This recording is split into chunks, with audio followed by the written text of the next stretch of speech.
오늘 말씀은 빌라델비아 교회에 대해서 알아보도록 하겠습니다. 빌라델비아 교회는요, 서모나 교회 아셨죠? 우리 공부했죠? 서모나 교회. 서모나 교회와 마찬가지로 꾸중이 없어요. 칭찬만 들었던 교회 중에 하나입니다. 우리가 빌라델비아 교회에서 기억해야 될 단어가 두 가지가 있어요. 오늘 제목이 뭐죠? 제목이 열린 문과 작은 힘이잖아요. 열린 문과 작은 힘. 그러면은 열린 문을 두었다는 것과 내가 작은 힘, 개역개정에서는요, 적은 능력이라고 얘기했어요. 적은 능력. 적은 능력을 가졌다는 이 두 마디 말만 기억하시면 돼요. 오늘 말씀은. 열린 문과 적은 문, 작은 문. 이 두 말씀입니다. 오늘 전해드린 말씀은. 지금 7교회에 대해서 우리가 편지에 대해서 공부를 했잖아요. 이 공통된 사항이 뭐냐면, 모두 초대교회잖아. 초대교회는요, 정치적으로나 사회적으로나 이 교회를 핍박했어요. 정치적으로는 어떠냐면, 황제가 자기가 신이라고 그래. 그래서 만나는 사람마다, 황제는 신이십니다. 이렇게 인사를 해야 돼요. 근데 우리 기독교는요, 신은 한 분이시잖아요. 그러니까 그 인사를 못 하는 거야. 그래서 황제를 섬기지도 못하고, 또 황제를 섬기는 길드 조직에 가입을 해야 돼요. 근데 그 길드 조직에 가입도 못 하잖아요, 제대로. 그 가입을 해야 물질적으로 풍성해질 수가 있어. 그러니까 정치적으로나 사회적으로나 이 당시에 모든 교회들이 다 핍박을 받고 있었다고요. 우리는 지금 어때요? 돈 벌고 사는데 뭐 지장이 있어? 없잖아요. 정치적으로도 문제가 있어요? 그렇게 큰 문제는 없잖아. 내가 우리 이렇게 주일날 이렇게 예배 드리면은 막 쳐들어와서 막 예배 못 드리게 하고 막 이런 건 없잖아요. 그죠? 그런 자유는 있어요. 그러니까 이 당시에는 그런 자유가 없었다고. 하나님, 예수님을 믿는다는 것 자체만으로도 핍박받고 적대적인 환경 속에 있었단 말이에요. 그래서 이 빌라델비아 이 편지에 이런 내용이 없어요. 그죠? 지금 이렇게 핍박받는다는 내용은 없어. 그렇지만 이 빌라델비아 교회 그 자체의 그 환경이 이게 나라와 정치적으로나 사회적으로 핍박받는 그런 환경에 있다. 이걸 전제적으로 깔고 있는 거야. 이 7교회가 다 그래요. 예. 지금 성경에는요, 빌라델비아 교회에 대해서 핍박에 관한 그런 말이나 환란에 대한 언급은 없어요. 제가 방금 말씀드렸다시피 없을지라도 빌라델비아 교회도요, 이렇게 똑같이 목숨을 건 어려운 환경 속에 있다는 걸 이제 알고 계셔야 되는 겁니다. 네.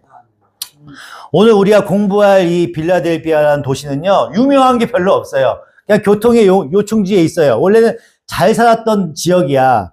잘 살았었는데, 여기가 문제가 뭐냐면, 가난한 도시가 됐어요. 가난한 도시. 그래서, 당시 빌라델비아 교회도요, 아주 가난한 교회야. 교회가 가난하고, 성도들도 별로 없어. 어떻게 보면 우리 교회랑 약간 비슷해. 우리처럼 가난하고, 성도들도 별로 없고, 이렇게 낡은 건물에 이렇게 있는 교회예요. 빌라델비아 교회가. 근데 칭찬을 엄청 받았잖아요. 예수님한테. 그러니까 이 뭐 교회가 크거나 작거나 물질이 풍성하거나 이런 걸로 예수님께서 판단을 하시지 않으신다는 거예요. 교회가 작고 보잘것없어도 이 빌라델비아 교회는 칭찬만 받았던 교회입니다. 예. 그걸 명심하셔야 돼. 예. 그리고 빌라델비아 교회는요, 빌라델비아에 사는 유대인들로부터 많은 따돌림을 받았어요. 따돌림과 핍박을 받았던 그런 교회야. 근데 왜 이렇게 이 빌라델비아 지역이라는 데가 왜 이렇게 가난하냐면 지진이 많이 났어요. 7번의 큰 지진이 일어났어요. 우리나 여기도 이 문명이 발달했던 이 시대에도 지진이 막 강도 7.0 막 이래버리면 어떻게 돼요? 쑥대밭이 되죠? 다 무너지잖아. 이 당시에는 이렇게 문명이 발달하던 시대도 아닌데 지진이 일어나면 얼마나 힘들겠어요. 그죠? 근데 AD 17년에, 그러니까 우리 예수님께서 공생애를 시작하시기 전에 17살 그 10대였을 때, 그 당시에 이 빌라델비아 지역에 굉장하게 큰 지진이 일어났어요. 그래갖고 도시가 다 망가졌어. 그냥 아예 다 쑥대밭이 돼버렸어. 그래서 도저히 회생이 불가능한 상태까지 큰 타격을 받은 거야. 이 빌라델비아 지역이. 그런 상황에서 이 로마 이 황제가 이 지원을 해준 거야. 그래서 다시 도시가 재건된 거예요. 그러니까 얼마나 가난하고 먹고 사는 게 힘들었겠어. 뭐 재건한다고 해서 뭐 삐까번쩍하게 지어줬겠어요? 지원이라 해, 지원. 지원은 그냥 살 수만 있게 이렇게 지원을 해준 거야. 그러니까 얼마나 가난한 환경에 있는 겁니까? 이 빌라델피아 지역이. 그런 환경 속에 있는 곳이 이 빌라델피아 교회입니다. 여기 참고하시고 요한계시록 3장 7절 말씀 보겠습니다. 빌라델비아 교회의 천사에게 이렇게 해서 보내어라. 거룩하신 분, 참되신 분, 다윗의 열쇠를 가지고 계신 분, 여시면 닫을 사람이 없고 닫으시면 열 사람이 없는 그분이 말씀하신다. 아멘. 여기 이제 이 말씀에 보면 문이 열려 있는 거예요. 열린 문이 있는 거예요. 그죠? 말씀에 보면은 문이 열려 있대. 물론 문맥으로 봤을 때는 이 열린 문이라는 뜻은 복음을 얘기하는 거야. 그죠? 우리가 일반적으로 상식적으로 생각해 봤을 때 복음이고 구원의 문을 얘기하는 겁니다. 이 문이 우리가 얘기하는 이 문이 활짝 열려 있다고 해서 아까 우리가 새해 복 많이 받으세요. 그러니까 우리 종진이가 뭐라고 했어? 복이 뭐라고 했지? 돈 있잖아요, 돈. 그죠? 로또 막 이랬단 말이야. 이게 열린 문이 이렇게 정치적으로나 경제적인 그런 풍요를 얘기하는 그런 복을 얘기하는 게 아니에요. 이 문이라는 게. 사회적인 차원이나 부나 풍요에 열린 문은 아니에요. 그런 문이 아니라는 것을 이제 알아야 돼요. 빌라델비아 교회가 주님한테 칭찬을 받았습니다. 그죠? 칭찬을 받아서 그렇다고 해서 우리가 너무 쉽게 주님한테 칭찬받았으니까 여기에 그냥 복을 물질적으로 그냥 빵빵하게 막 해줘갖고 욥기처럼 막 집이 막 풍성해지고 자식 잘 낳고 막 이런 쪽으로만 생각하잖아. 그쪽으로 칭찬해줬으니까 세상적인 거 그런 거로 보상을 해줄 거라고 많이 우리는 생각을 한단 말이에요. 근데 그건 잘못된 생각이라고. 그런 복을 얘기하는 게 아니, 그런 열린 문이 아니에요. 우선 빌라델비아 교회가 환난이나 핍박을 당하고 있다는 것을 제가 아까 말씀하신 것처럼 묘사가 없어. 그런 묘사가 없다고 할지라도 그들은 그런 고난 가운데 있어. 그런 환난이나 핍박 가운데 있다고. 그런 환난이나 핍박 가운데서 그런 가운데서도 열린 문이 열린 거야.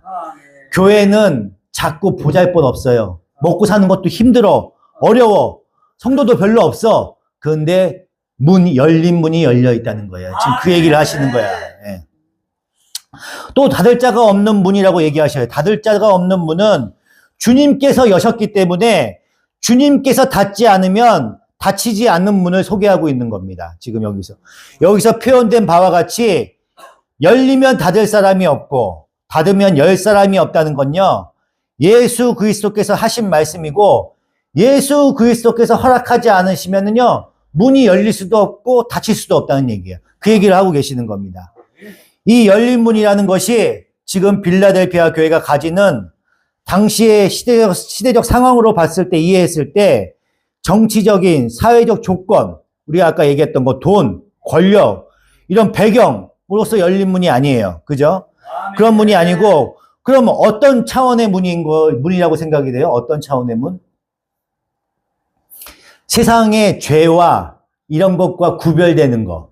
우리가 거르고 나아갔을 때 열리는 문을 얘기하는 거야.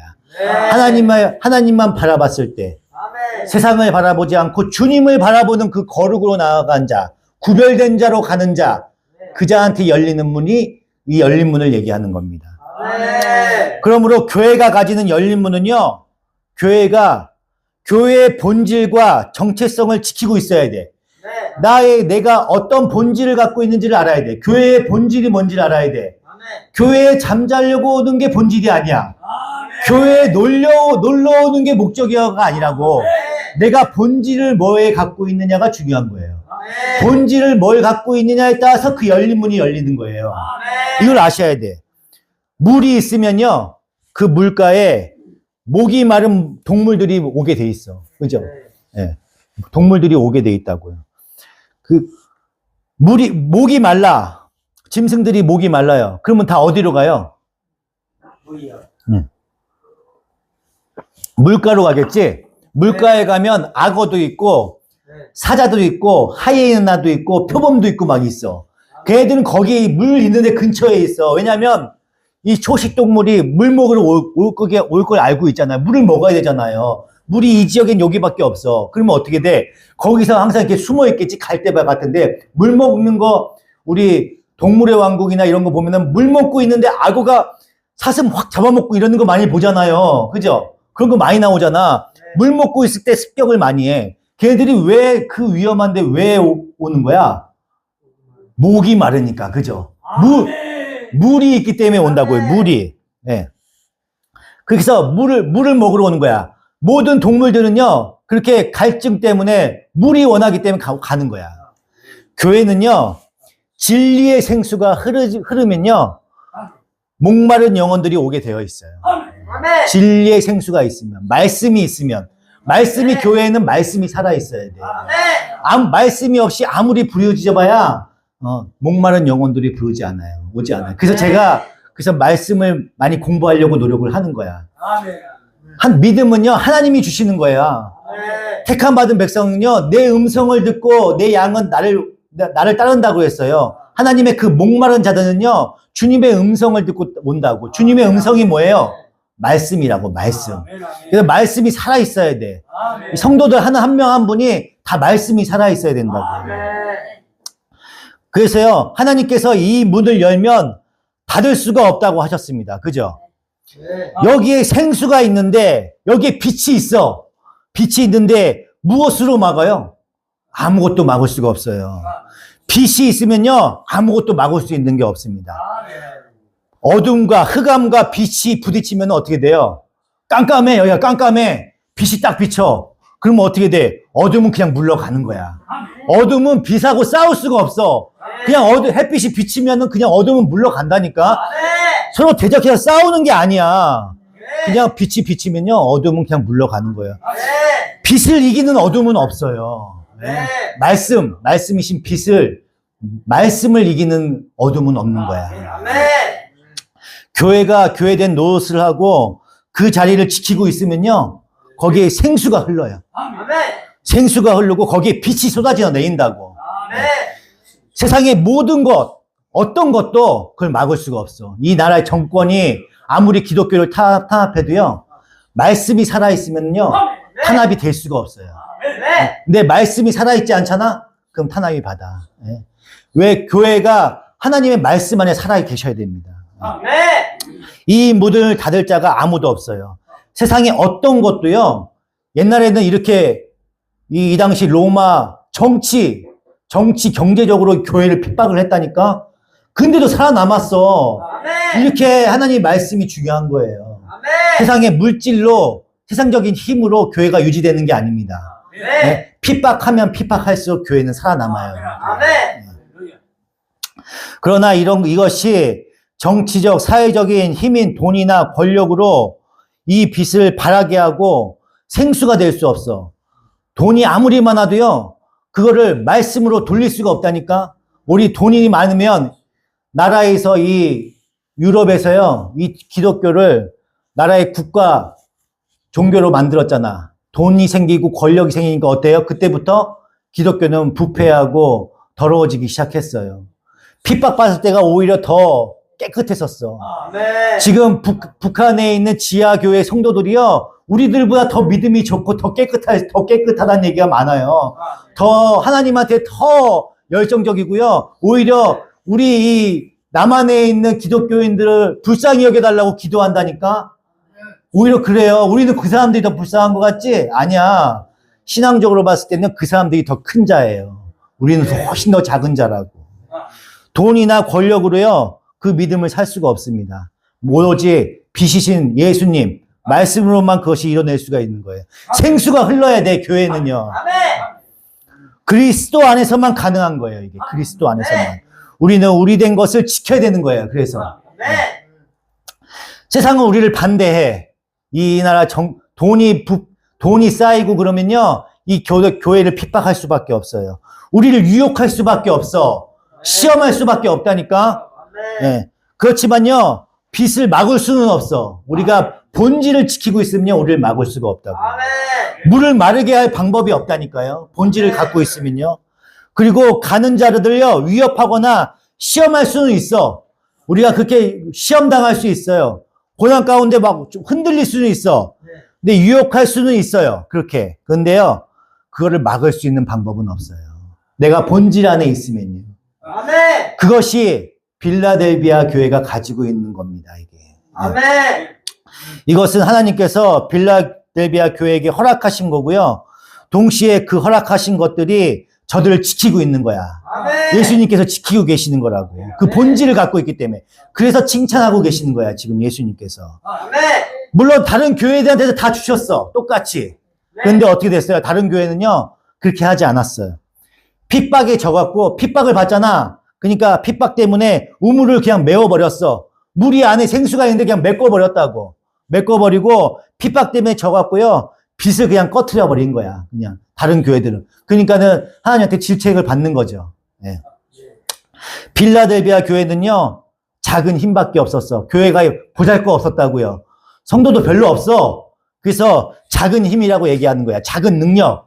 세상적으로 봤을 땐 작은 능력이야. 너무 보잘것 없어. 우리 교회 얼마나 보잘것 없어요. 앞에는 다방이고 옆에 다방이고 2층이고 그치 다방 간판이 제일 커. 지금 보면은 밖에서 보면요. 너무 보잘것 없어. 근데 우리는 우리 청년부가 살아있잖아. 아멘. 말씀이 살아있죠?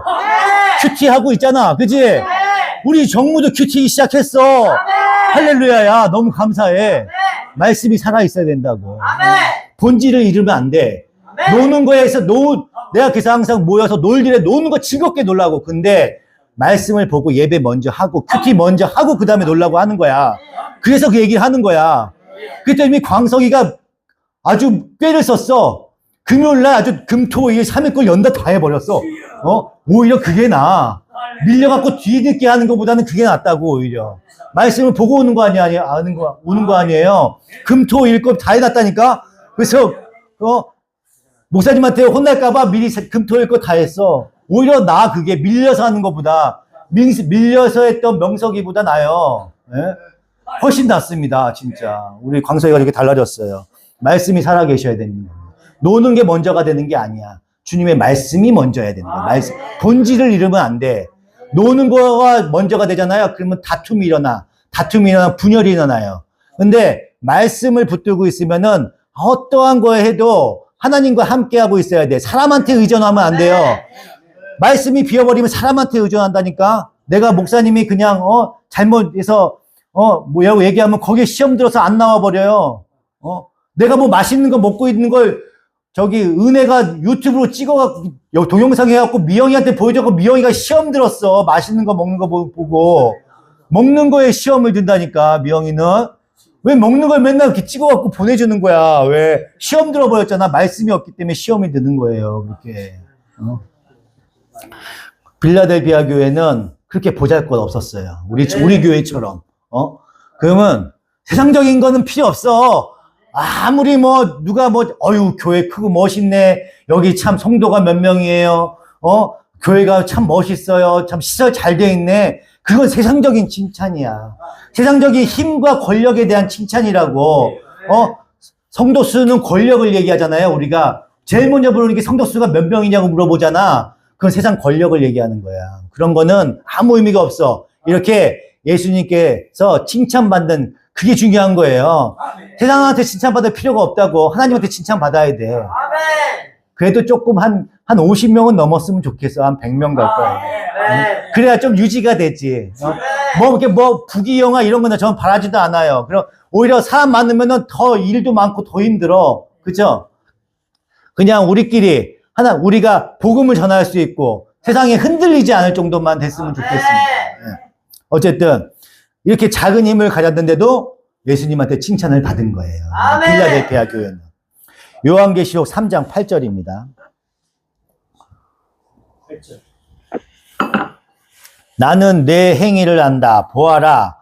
내가 내 앞에 문을 하나 열어두었는데 아무도 그것을 닫을 수 없다. 내가 힘은 적으나 내 말을 지키며 내 이름을 모른다고 하지 않았다. 아멘.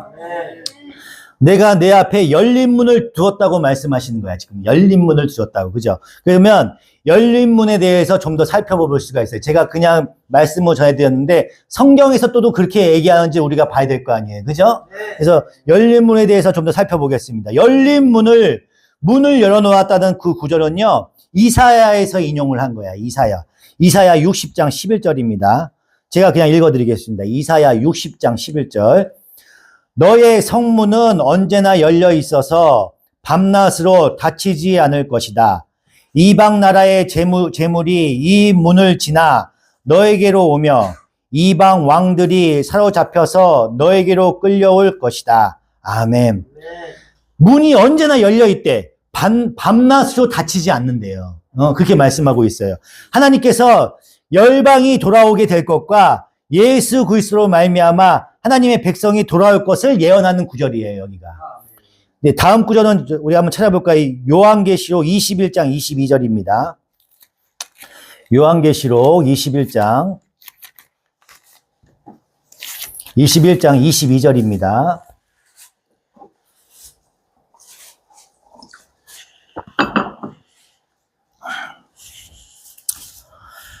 요한계시록 21장 22절.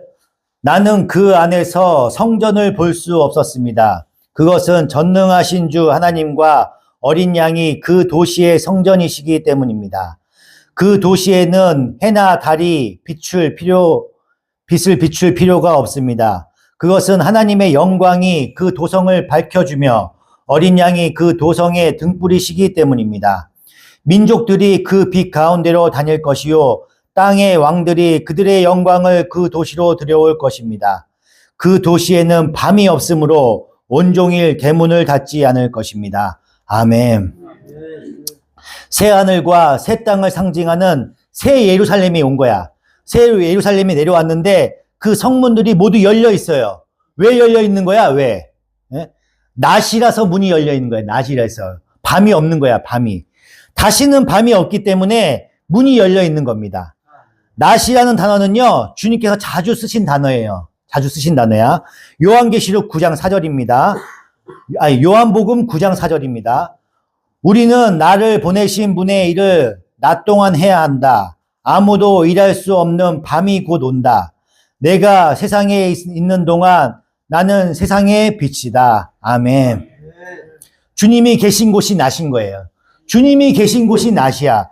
주님이 계신 곳에는요, 밤이 없어요. 주님께서 빌라델비아 교회에게 내 앞에 열린 문을 두셨다. 이렇게 말씀하신 것을, 그걸 풀이를 하면 어떻게 되냐면, 다윗의 열쇠를 가지고 있고, 열면 닫을 사람이 없고, 닫으면 열 사람이 없는 주님께서 가난하고 비천한 빌라델비아 교회에게 이미 천국 문이 열려 있고, 열어두었고, 그 문이 열려 있다는 것은요, 예수께서 그들과 함께하고 계신다. 이렇게 위로하시는 거야. 내가 문을 열어놨고 내가 너희와 함께하고 있어. 문을 왜 열어놨다고? 빛이 함께하고 있기 때문에. 빛이 누구라고? 우리 주 예수 그리스도를 얘기하는 거예요. 빛이 있기 때문에 밤이 없기 때문에 그냥 문을 열어놓을 수밖에 없는 거야. 문을 열어놔도 되는 거야. 그냥 열어놓는 거예요. 그 문은 아무도 닫을 수가 없대요. 너희가 지금 밤 같은 고난의 시간을 통과하고 있지만 실상은 영적으로는 대낮 같은 삶을 살고 있다는 거야. 대낮을 살고 있다는 거야. 왜 대낮을 살고 있어요? 예수님이 함께하고 계시기 때문에. 8절에 보시면 내 힘이 적다고 얘기하고 있어요. 내 힘이. 적은 능력. 개역개정은 적은 능력이라고 말씀하고 계십니다. 이렇게 작은 힘, 작은 능력, 적은 능력 이렇게 얘기하시는 데에는 확인한 바와 같이 교회가 힘을 가지려고 싸우는 미련을 범하면 안 돼. 내가 이 세상적인 힘을 가지려고 막 싸우려고 그러면 안 된다고요. 교회는요, 교회된 거, 그러니까 믿음의 본질을 지키고 있어야 돼. 성도 수를 막 늘리는 것도 중요하지. 그러니까 복음을 전해서 하나님 백성 부르는 것도 중요해요. 근데 거기에 본질을 잃어서는 안 된다고요. 본질을 지키고 있어야 돼요. 여기서 작은 힘이라고 하는 거는요, 결코 세상적으로는요, 그 능력이 세상의 것과 비교해서 적은 것이 아니라 세상적인 눈으로 봤을 때 적다는 거야. 세상적인 눈으로 봤을 때. 우리 교회가 이렇게 작아. 보잘것 없어. 세상적으로 봤을 때는 우리가 작은 교회잖아요. 적은 능력밖에 없는 것 같아. 작은 힘밖에 없는 것 같아. 그런 얘기를 하는 거예요. 교회는 아무런 힘이 없습니다. 교회는 아무런 힘이 없어요. 예를 들면 병원에는 무슨 힘이 있어요? 병원에 무슨 힘이 있어? 전쟁이 나면 의사들이 막 칼 들고 그 메스 들고 막 이렇게 싸우러 나가요? 의사들이? 아니죠? 그러면 간호사들이 그 핀셋 들고 막 싸우러 나가? 간호사들이? 병원에는 아무 힘이 없어. 그러잖아요. 전쟁 나면 아무 힘이 없다고. 병원이 갖고 있는 힘이 뭐예요? 병원의 힘이라는 건요, 환자를 고쳐내는 데 힘이 있는 거야. 그죠? 병든 사람을 치유하는 데 힘이 있는 거야. 그것이 병원이 가진 힘이에요. 병원이 가진 힘. 그러면 교회의 힘은 뭡니까? 교회의 힘은. 교회의 힘은요, 영혼을 살려내는데 그 힘이 있는 거야. 영혼을 살려내는데. 영혼에 속한 것들을 채워주는데 그 힘이 있는 겁니다. 네.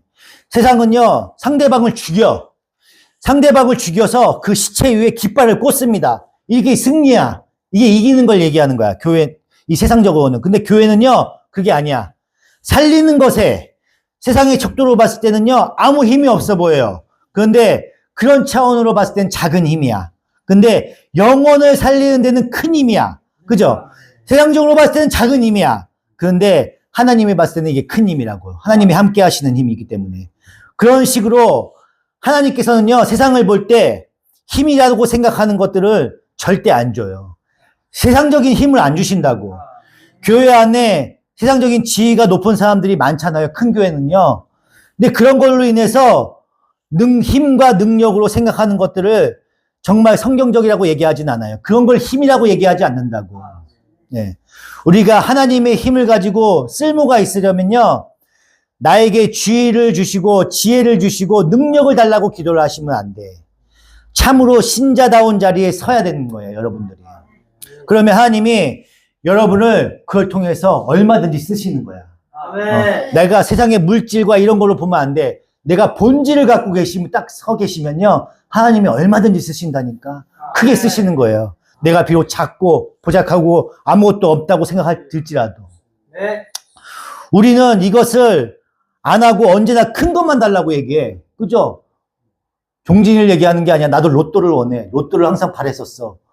그럼 큰 걸 한 방을 원한다고, 우리 인간들은요. 그죠? 근데 본질을 잊어서는 안 된다고요. 네. 그 본질을 갖고 있어야 하나님이 쓰신다고요.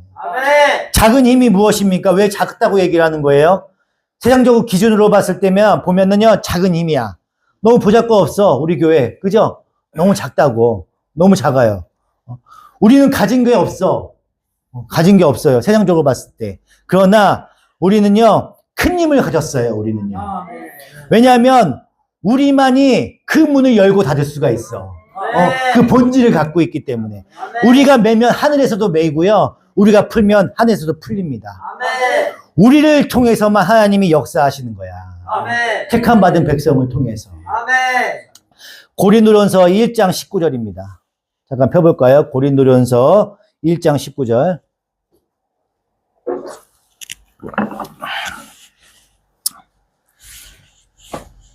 고린도전서 1장 19절. 성경에 기록하기를 내가 지혜로운 자들의 지혜를 멸하고 총명한 자들의 총명을 패할 것이다 하였습니다. 지혜 있는 사람이 어디에 있습니까? 학자가 어디에 있습니까? 이 세상의 변론가가 어디에 있습니까? 하나님께서는 이 세상의 지혜를 어리석게 하신 것이 아닙니까? 이 세상이 그 지혜로 하나님을 알지 못하는 것은 하나님의 지혜 안에서 된 일입니다. 그래서 하나님께서는 우리의 어리석은 선포로 믿는 사람들을 구원하시기를 기뻐하셨습니다. 아멘. 어리석은 선포, 이렇게 말씀하셨어요. 전도에 미련한 것, 개역개정은 이렇게 얘기했어요. 전도에 미련한 것, 어리석은 선포라고 얘기합니다. 전도가 왜 미련하고 어리석어요? 전도하는 게. 우리는 다 전도받아서 이렇게 온 거야. 그죠? 다른 사람의 선포와 전도를 통해서 예수를 믿었기 때문에 전도가 미련하다고 얘기하는 거야. 우리 뜻 가운데서 믿는 게 아니야. 내 안에서 뭐가 있어갖고 믿게 되는 게 아니에요. 그래서 미련하다고 얘기하는 거예요. 전도를 받아서 구원을 받는다는 건요, 구원이 우리 안에서 생성되는 게 아니라 밖에서부터 소개되어서 들어오는 것을 얘기하는 거예요. 밖에서부터. 구원에 관한 것들을요, 어느 인간도 스스로 만들지 못해. 우리가 스스로 만들지 못한다니까. 외부로부터 듣는 거야. 외부로부터 보는 거예요. 다른 사람들의 행동과 그 말하는 걸 보는 거예요. 그 보는 걸 통해서 우리들한테 구원이 오는 거예요. 구원은 밖으로부터 오는 겁니다. 밖으로부터. 아멘. 잠을 자더라도 환희처럼 교회 와서 자야 돼. 밖으로부터 오기 때문에 꿈속에서도 내 말이 들릴 거야. 제 말이 들릴 거예요. 지금 정신적으로는 안 들려도 꿈속에서 꿀 거야. 예수님 꿈꿀 거라니까. 교회에서 잠들어야 되는 겁니다. 예. 우리 안에서 생성되지 않고 밖에서부터 속에서 들어오는 거야. 예. 우리 어느 인간도 스스로 만들지 못해요. 만들지 못해 외부로부터 듣는 겁니다. 구원은 밖으로부터 오는 거예요. 우리는 인간 스스로 구원에 관한 내용이나 그 구원을 얻을 만한 능력을 스스로 만들 수가 없어요. 우리는요. 이것을 대표적으로 상징하는 것이 전도를 얘기하는 거예요. 이게. 찾지 마세요. 제가 그냥 읽어드리겠습니다. 로마서 10장 9절입니다. 로마서 10장 9절. 입으로 예수는 주님이라고 고백하고 하나님께서 그를 죽은 사람들 가운데서 살리신 것을 마음으로 믿는 사람은 구원을 얻을 것입니다. 사람은 마음으로 믿어서 의에 이르고 입으로 고백해서 구원에 이릅니다. 성경은 그를 믿는 사람은 누구나 부끄러움을 당하지 않을 것이다 하고 말합니다. 유대 사람이나 그리스 사람이나 차별이 없습니다. 그는 모든 사람에게 꼭 같이 주님이 되어주시고 그를 부르는 모든 사람에게 풍성하게 은혜를 내어주십니다. 주의 이름을 부르는 사람은 누구나 구원을 얻을 것입니다. 그런데 사람들은 자기들이 믿은 적이 없는 분을 어떻게 부를 수 있겠습니까? 또 들은 적이 없는 분을 어떻게 믿겠습니까? 선포하는 사람이 없으면 어떻게 들을 수 있겠습니까? 보내심을 받지 않았는데 어떻게 선포할 수 있겠습니까? 성경에 기록된 바 기쁜 소식을 전하는 이들의 발걸음이 얼마나 아름다우냐 한 것과 같습니다. 아멘.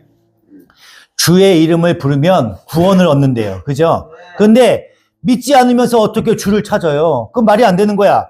믿어야 되는데 믿지 못하면 어떻게 믿느냐는 거예요. 그러면 믿는 건요. 밖에서부터 온다는 얘기예요. 누가 가르쳐서 알게 되는 거야. 가르쳐줘서. 은혜가 어떻게 알게 됐어? 엄마 아빠가 가르쳐줘서 알게 된 거야. 명사이가 처음에 어떻게 알게 된 거예요? 엄마 아빠를 통해서 알게 되는 거잖아요. 이렇게 외부로부터 오는 거야. 그래서 누가 가르쳐줘서 알게 되는 거예요. 듣지 못했으면 어떻게 믿게 돼요? 그죠? 전파하는 자가 없으면 들을 수가 없는 거야. 전파하는 사람이 있기 때문에 듣는 거예요. 우리가 고백하는 신앙의 내용들은 속에서부터 나오지 않고 밖에서부터 들어왔습니다. 이게 불교하고 다른 거야. 불교는요, 불교와 기독교와의 차이점이 바로 이거야. 불교는 범신론적이라고 얘기하잖아요. 범신론. 다 신의 소양을 갖고 있다고 했어요. 인간은 신의 소양을 갖고 있어. 그래서 내가 내 스스로를 막 갈고 닦아. 막 고행을 해. 그래서 그러면 그 신적 소양을 갖고 있는 게 깨달아져. 그래서 해탈의 경지에 이르는 거야. 그래서 인간이 신이 되는 거야. 이게 불교거든요. 근데 기독교는 달라. 기독교는 그런 얘기를 안 해. 기독교는 인간이 죄인이래. 죄인이고 죽어야 된대. 죽어야 된다고 얘기를 해요. 구원은 밖에서 오는 거야. 이 기독교는요. 그래서 밖에서 구원해냈다는 얘기를 하고 있는 겁니다. 이 이야기를 제가 드리는 이유는 작은 힘을 가졌다는 이야기가 꼭 작다는 얘기는 아니라는 얘기예요. 여러분은 가진 능력으로 일을 하잖아요, 우리가. 근데 주님을 일할 때 내가 가진 능력으로 일을 합니까? 여러분 안에서 뭔가 나와서 하나님이 여러분을 쓰시는 것 같아요? 그렇지 않아요. 작은 힘, 작은 능력이라는 표현 속에 다 포함되어 있지만 우리가 어떻게 구원을 받아요? 우리가 똑똑해서 구원을 받습니까? 아니야. 우리가 남보다 뭐 낫거나 똑똑해서 구원을 받는 게 아니라고요.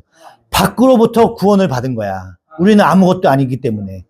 그러면 작은 능력이 정말 작은 거라고 얘기할 수 있어요? 그렇지 않아. 하나님께서 주신 능력이라고. 우리가 지금 몹시 불만스럽게 생각하는 건요. 하나님이 내 기도에 응답을 안 해주신다고 생각하는 거야. 하나님이 내가 일을 하고 있어. 교회 나와서 예배 드리고 막 열심히 해. 근데 차도 안 주시는 것 같고 돈도 안 주시는 것 같고 이렇게 생활해갖고는 신앙생활 하겠어? 교회 나오는 것도 힘들어. 월세 내기도 힘들어. 그러면 이게 내 심정적으로 어려워. 그럼 교회도 안 나오게 돼. 그죠? 사람이 그 핑계를 댄다고요. 가진 것도 없고 위축이 되다 보니까 남들한테 말도 잘 못하겠어. 예수 믿고 구원받았다는 얘기는 못하겠어. 내 사는 꼬라지가 형편없어요. 형편없다 보니까 나를 보고 사람들이 예수 믿고 구원받으라는 얘기도 말도 안 나와. 내가 사는 게 이러니까. 그렇잖아요. 그렇다고 얘기할 수 있어. 근데 우리는요. 우리가 생각하는 것보다 아무리 낮게 잡고 절망스러워, 절망 가운데 있어도요, 우리가 생각하는 거 그것보다 더 못나고 없는 자들이에요, 우리들은요. 더 보잘것없는 자들이라고, 우리가 생각하는 것보다. 거기에서 출발을 해야 돼. 우리가 너무 보잘것없고 나약하고 아무것도 없는 자, 쓰레기 같은 존재. 맨날 우리 전도사님 얘기하시잖아요. 우리가 진짜 쓰레기 같은 존재라고요. 그런 거기서부터 출발을 하셔야 된다니까. 그래야 돼야 교만이 없는 거예요. 모든 것은 주님의 손에 있었고요. 하나님으로부터 출발을 해야 되는 거예요. 아까 말씀에 이어보겠습니다. 고린도전서 1장 21절입니다. 이 세상이 그 지혜로 하나님을 알지 못하는 것은 하나님의 지혜 안에서 된 일입니다.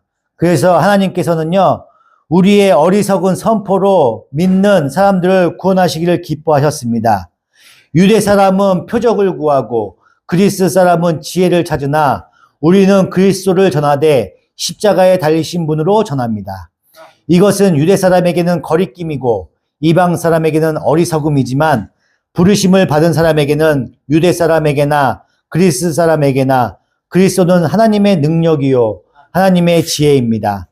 하나님의 어리석음이 사람의 지혜보다 더 지혜롭고 하나님의 약함이 사람의 강함보다 더 강하기 때문입니다. 아멘.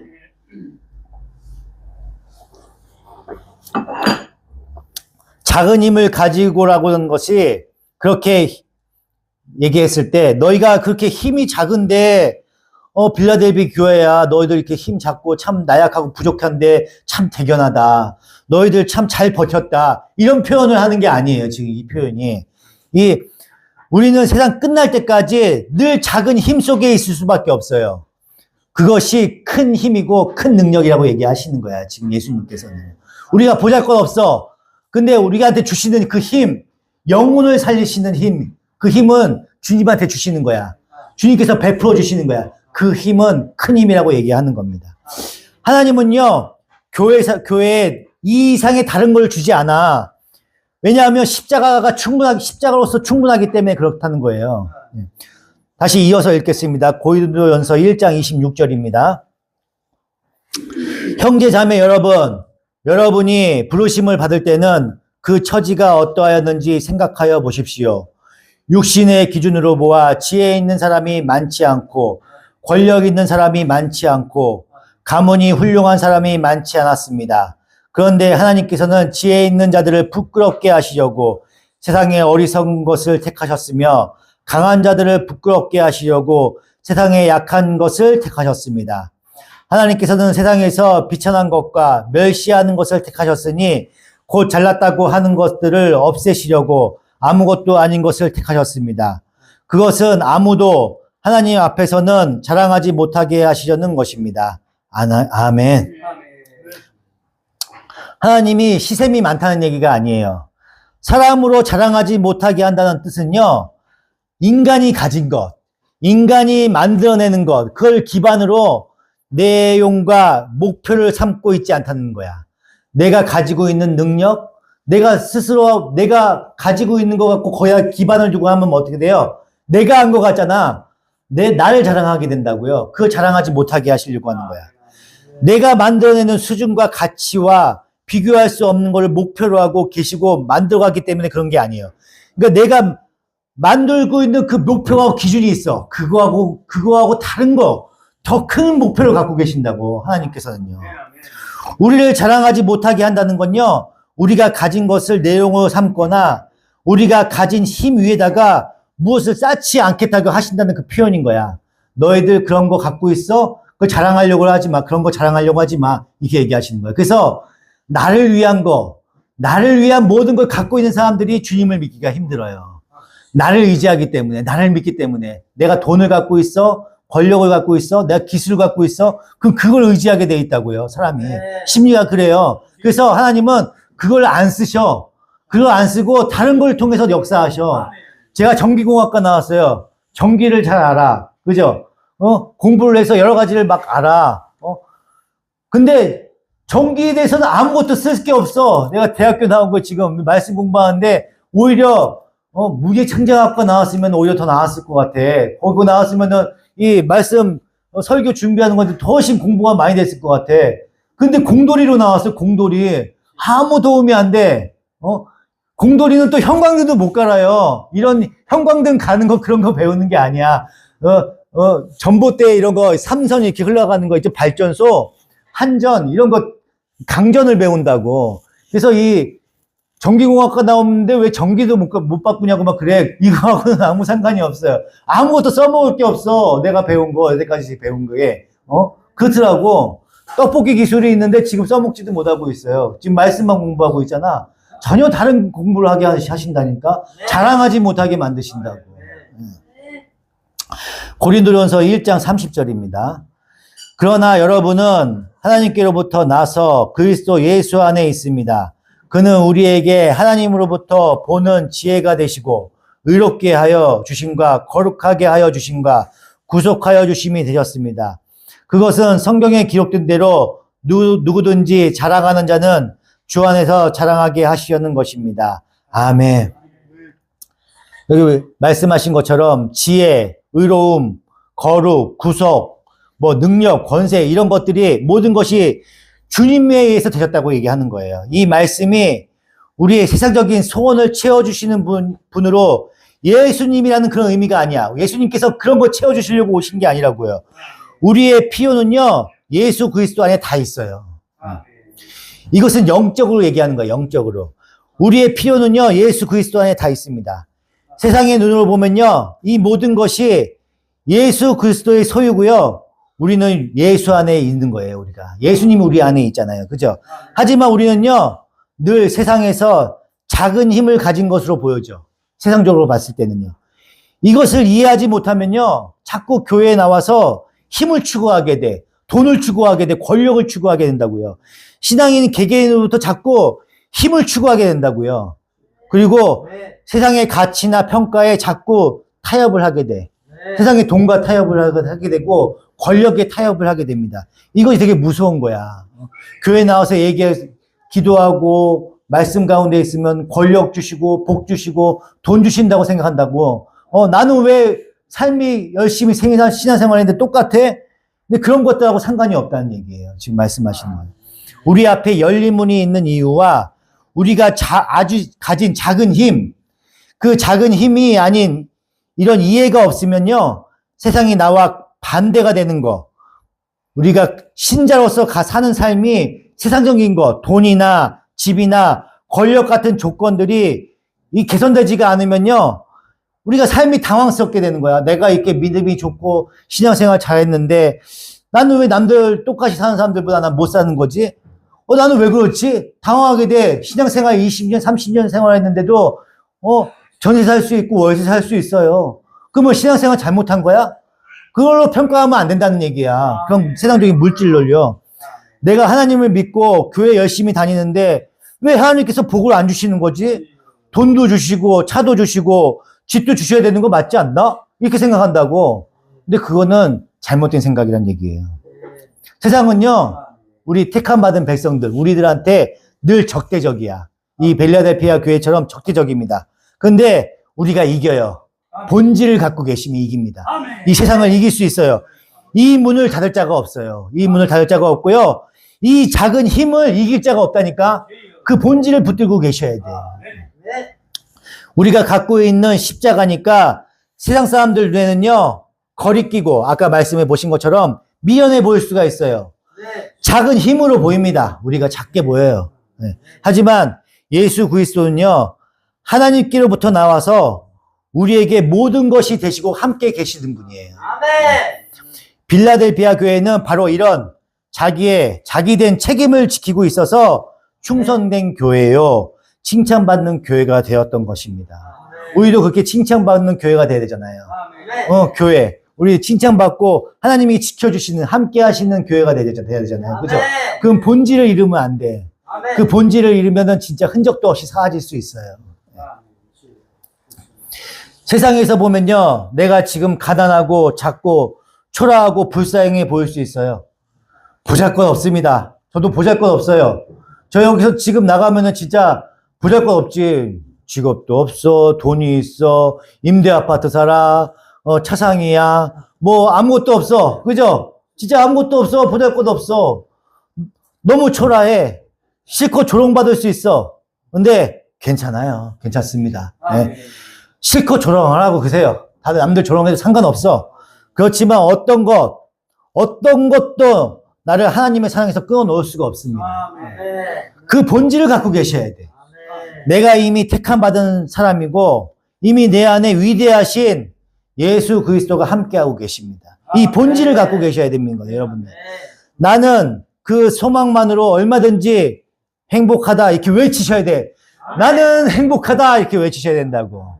물질이 제가 집에 초반에 얘기했죠. 물질은 편리성을 줄 뿐이야. 좋은 차를 타면요 편리해.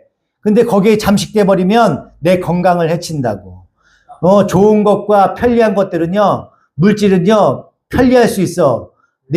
근데 거기에 잠식돼 버리면 내 정신적으로나 육체적으로나 핍박해질 수밖에 없어요. 사람이 병들 수밖에 없어. 스티브 잡슨이 그렇게 돈이 많아. 근데 60도 안 돼서 죽을 수밖에 없잖아요. 그죠? 그럴 수밖에 없어. 세상에 잠식되면 안 돼. 일에 너무 몰두해서 그래요, 그 사람은요. 세상적인 거에 너 잠식돼 버려서 그렇다고. 내 삶이 초라할 수 있습니다. 소망 가운데 없을 수 있어. 지금 너무 어려울 수 있어. 하지만 내가 작은 자로서, 작은 능력을 가진 자로서, 하나님의 큰 능력을 쓰임받는 자로서, 그 택함 받은 자로서 살아가기에 축복드립니다, 여러분들. 2000년 전에 그 작고 초라하고 가난했던 빌라델피아 교회가 주님으로부터 이렇게 위로를 받은 거야. 격려를 받은 거야. 그쵸? 얼마나 볼품없고 위협받고 있는 상황에서 예수님한테 격려를 받는 거야. 목사님한테 격려를 받는 게 아니라고, 딴 사람한테 격려를 받은 게 아니라고, 신이신 그 예수 그리스도가 격려를 해주시는 거라고요. 이 시간에 있는 우리 성도들 여러분들도 그 예수 그리스도가 임해서 축복받고 격려받는 성도들이 되기를 축원드립니다. 기도하시겠습니다.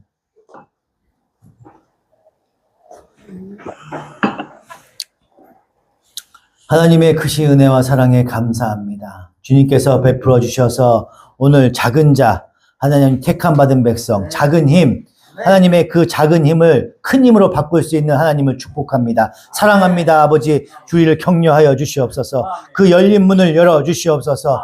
우리의 믿음의 본질을 잃지 않게 해 주시고 끝까지 주님과 함께 동행하는 자들 되게 하여 주시옵소서.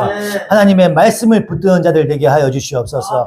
좌로나 우로나 치우치지 않고 하나님과 동행하는 자들 되게 하여 주시옵시고 끝까지 남은 자로서 하나님의 그 거룩으로 나아가는 택함 받은 백성으로 나아갈 수 있도록 주님께서 축복하여 주시옵소서.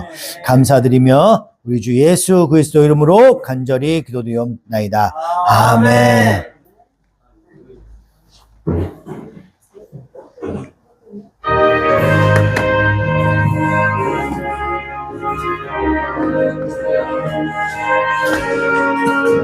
내가 세상에 그때 교회를 다녔을 때 목사님이 단상 위에 거기는 좀 높았어요. 설교를 하시면은 항상 이제 위를 이렇게 보고 밑에를 안 보셔. 이 성도들 이렇게 얼굴을 이렇게 청년부 예배 때는 이렇게 얼굴을 보고 예배를 드려야 되는데 눈을 이렇게 마주치고 말씀을 전해야 되는데 항상 위를 이렇게 보시더라고. 그 애들이 막 거의 반 이상은 다 자요. 다 자고 막 이렇게 저도 이렇게 잘 때도 많고 그랬어요. 그래서 이렇게 맨날 위를 이렇게 보고 말씀을 전하시지? 근데 그게 지금 이해가 가. 내가 환희를 보면은 뭐 웃음이 나와. 이게 자고 있고 막 이렇게 보고 있으면은 내 옛날에 그 자던 모습이 생각이 나는 거야. 그 모사님 선교할 때. 그래서 저도 자꾸 위에를 보고 자꾸 집사님만 보게 되는 거예요. 그래서 자꾸 웃음이 나오는 거야. 그래서 자꾸 까먹어. 말씀 전하다가도 뭐 까먹고 환히 자는 거 보고 있으면은 그래 가운데 딱 앉아갖고 자고 있으니까 가운데를 볼 수가 없는 거야. 그러니까 자꾸 위를 보게 돼. 그때 그 목사님이 왜 자꾸 위를 보면서 말씀을 전했는지 생각이 나는 거예요, 지금도. 그래서 내가 얼굴 똑바로 못 보겠어, 우리 환희 얼굴을. 그래도 그때 생각이 납니다. 하여튼 아마 똑같이 경험하는 날이 있을 거야, 아마 환희야. 똑같이 말씀 막 뭔가 얘기하는데 잡혀 자고 있는 그 경험을 아마 나중에 체험하는 날이 있을 겁니다, 우리 환희도. 어쨌든 교회에 나와서 저렇게 동갑내기 없는데 형하고 오빠들밖에 없는데 저렇게 교회 나와서 오빠 여자 같아. 이렇게 나와서 예배 드리고 하는 게 너무 기특합니다. 이쁩니다. 그래도. 어쨌든 그렇게 듣다 보면은 언제 하나님의 날 궁금증이 생길 날이 있어요. 우리 환희가 주님을 인격적으로 만나기를 축원드립니다. 다 같이 일어나셔서 예배를 주기도문 하심으로 예배를 마치도록 하겠습니다. 하늘에 계신 우리 아버지, 아버지의 이름을 거룩하게 하시며 아버지의 나라가 오게 하시며 아버지의 뜻이 하늘에서와 같이 땅에서도 이루어지게 하소서. 오늘 우리에게 일용할 양식을 주시고 우리가 우리에게 잘못한 사람을 용서하여 준 것 같이 우리 죄를 용서하여 주시고 우리를 시험에 빠지지 않게 하시고 악에서 구하옵소서. 나라와 권능과 영광이 영원히 아버지의 것입니다. 아멘. 지금은 우리 주 예수 그리스도의 은혜와 하나님 아버지의 극진하신 사랑과 성령님의 감화, 감동, 교통, 역사하심이 우리 작은 힘을 가진 성도들의 머리 위에와 하나님의 큰 힘을 받은 우리 성도들의 머리 위에와 그 열린 문을 안고 있는 우리 택함 받은 성도들 머리 위에 영원까지 함께 있을지어다. 아멘. 축복하여 주시옵소서. 인도하여 주시옵소서. 이끌어 주시옵소서.